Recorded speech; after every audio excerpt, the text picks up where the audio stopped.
Fala aí galera, beleza? Quem está falando aqui é o Luan e seja bem-vindo para mais um vídeo do nosso grupo.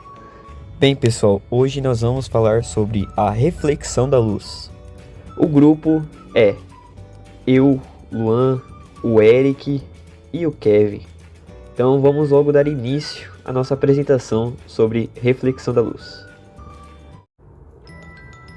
Bom, nessa primeira parte do vídeo, vamos falar um pouco sobre a história da reflexão da luz. Até porque, eu acho que dessa maneira, entendendo a história, é um pouco mais divertido de se aprender a matéria. Bom, tudo começou lá na antiguidade. Filósofos gregos, como Empédocles e Platão, já discutiam a visão e acreditavam que ela acontecia porque raios saíam de um olho e tocavam os objetos. Aristóteles depois questionou isso. Chegando já na Grécia e na Roma, o matemático Euclides, lá do século 3 a.C., foi um dos primeiros a enunciar as leis da reflexão, mostrando que o ângulo de incidência é igual ao ângulo de reflexão. Já na Idade Média, o estudioso árabe Al-Yazid escreveu o livro de óptica, confirmando que a visão acontece porque a luz entra nos olhos e descreveu detalhadamente a reflexão em espelhos. Partindo para o Renascimento, cientistas como Galileu e Kepler usaram a reflexão para estudar telescópios.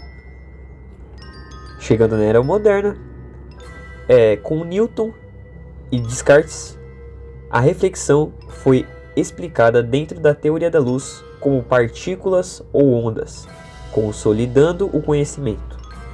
Vou contar para vocês uma curiosidade de um experimento feito por Newton. Isaac Newton, no século XVII, era obcecado em entender como a luz e a visão funcionavam. Ele fez vários experimentos arriscados com o próprio olho.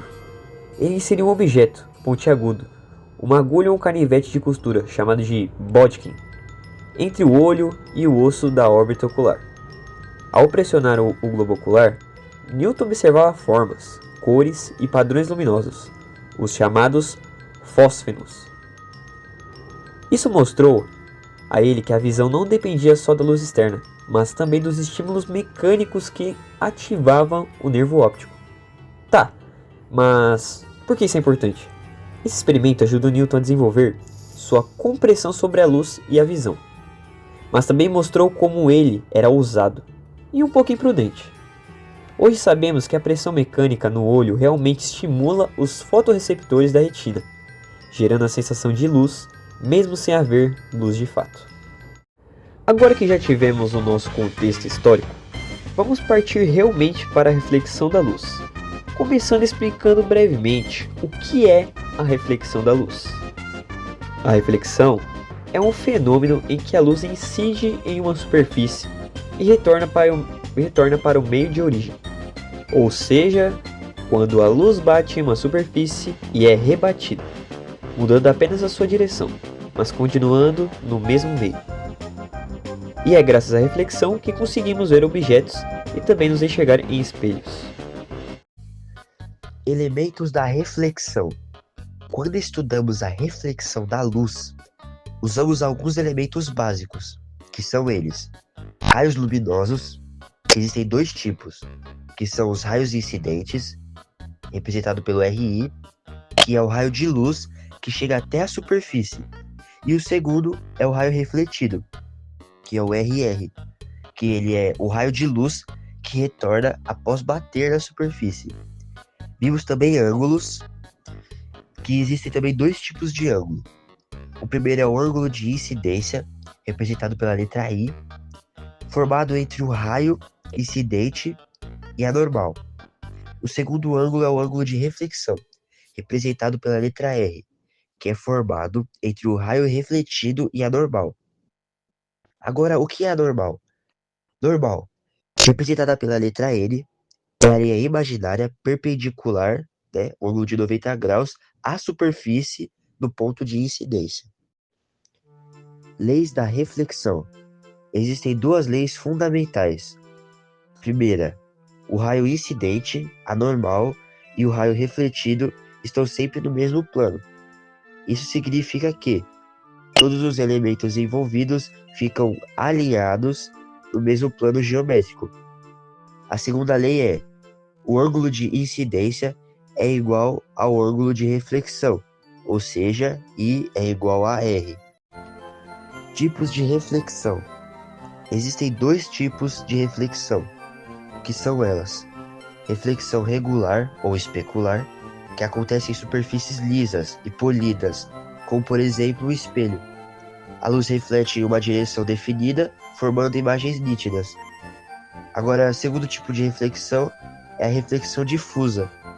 Acontece em superfícies irregulares, como por exemplo uma parede, papel ou até o chão.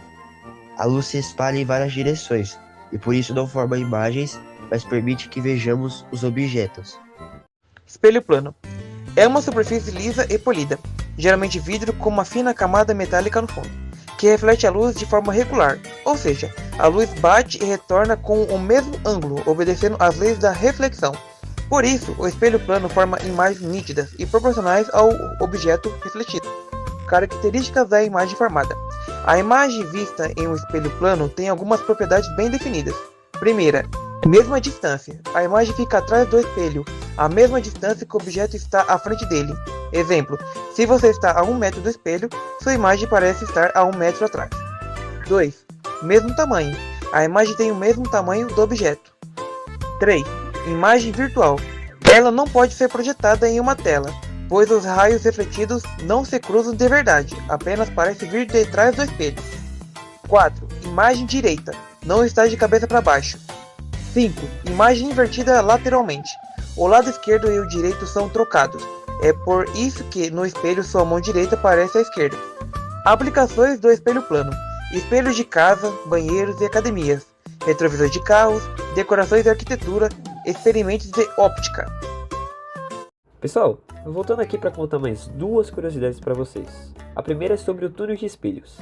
Em salas com dois espelhos planos paralelos, as imagens podem se refletir infinitamente, formando esse efeito de túnel de espelhos.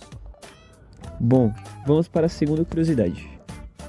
Você já reparou que na frente das ambulâncias a palavra ambulância está escrito invertida ou espelhada?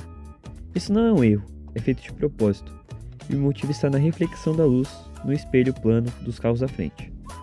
Quando a luz reflete no espelho plano, como o retrovisor de um carro, a imagem sofre uma inversão lateral.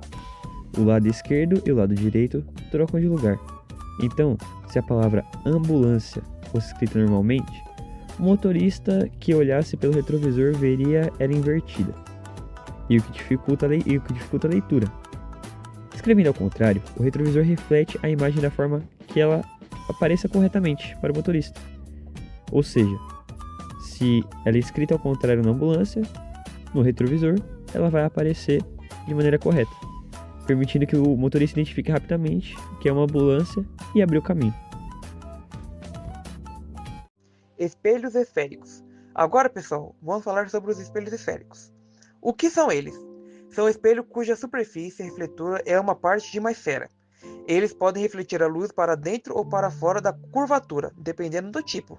Tipo de espelhos esféricos. Primeiro espelho, espelho côncavo, convergente. A parte interna da esfera é a superfície refletora. Faz os raios de luz convergirem, se encontrarem, após a reflexão. Pode formar imagens reais ou virtuais, dependendo da posição do objeto. É usada em espelhos de maquiagem, faróis, lanternas e telescópios. Exemplo: quando você chega bem perto de um espelho côncavo, seu rosto fica aumentado. Espelho convexo, divergente. A parte externa da esfera é a superfície refletora. Faz os raios de luz divergirem, se espalharem. Forma sempre imagens virtuais, direitas e menores que o objeto. É usado em retrovisores externos e espelhos de segurança, porque aumenta o campo de visão. Elementos principais. V. Vértice, ponto central da superfície do espelho. C. Centro de curvatura, centro da esfera da qual o espelho faz parte. F. Foco, ponto onde os raios paralelos ao eixo principal se encontram, ou parecem se encontrar. Eixo principal, linha imaginária que passa por C e V. R. Raio da curvatura, distância entre C e V, relação R igual a 2F.